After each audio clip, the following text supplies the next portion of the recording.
For centuries, Japan's most sacred mountain, Mount Fuji, held this incredible secret.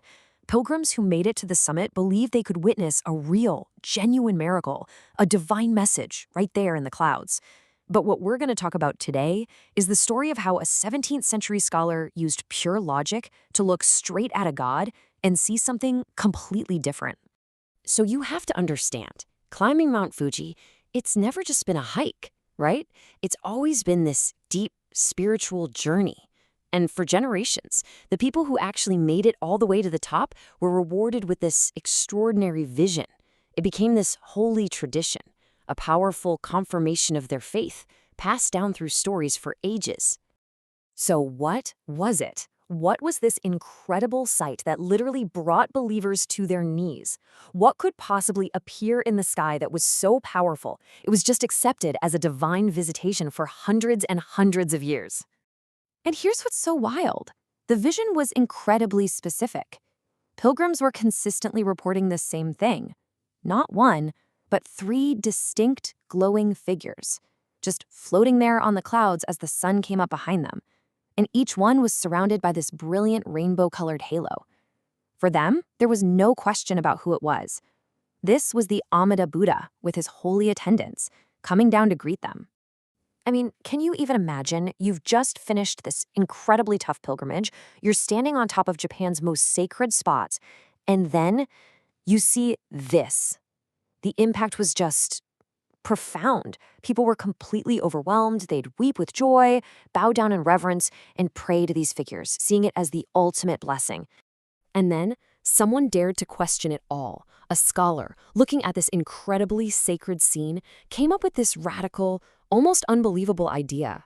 His observation would completely flip our story from one of faith to one of, well, science. The man with this crazy idea was Yamaoka Genrin. And get this, he wasn't writing this last year or even last century. We're talking 1686. In his book, where he analyzed all sorts of strange happenings, he turned his sharp, logical mind to the miracle of Mount Fuji, because he was determined to find a rational explanation.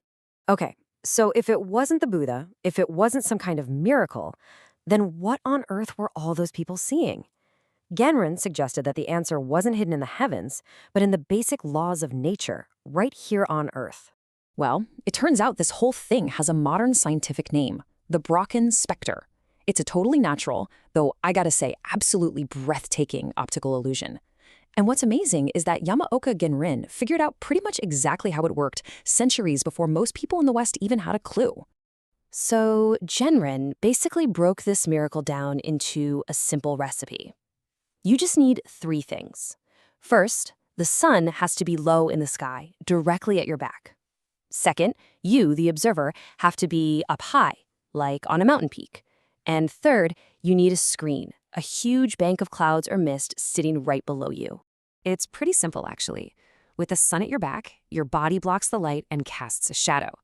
But instead of hitting the ground way, way down below, it gets projected onto the surface of the clouds right in front of you. The mist basically acts like a giant natural movie screen. Okay, but what about that divine rainbow-colored halo? That's also just a really cool trick of the light. It's called a glory, and it happens when the sunlight passing around you gets scattered backward by those same little water droplets, creating this perfect circular rainbow right around the head of your shadow.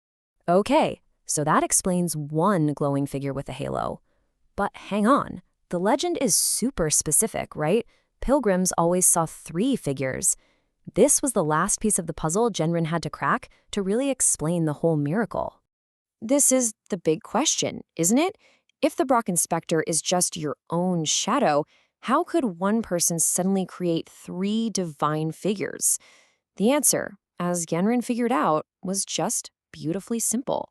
And here it is. The main figure, the Buddha, that was your own shadow. And the two holy attendants on either side, they were just the shadows of the people standing right next to you. I mean, it makes sense. Pilgrims hardly ever climbed Mount Fuji all by themselves. So that Holy Trinity, it wasn't a vision of the Buddha at all. Nope. It was simply the collective shadow of a small group of friends or fellow pilgrims all standing together at sunrise, their shapes blown up and surrounded by a halo because of a perfect trick of the light.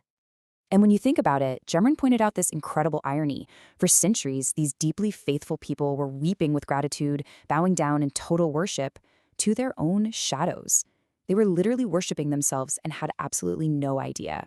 But here's where the story gets even more interesting. This exact same thing was happening in other parts of the world, but people weren't always seeing gods.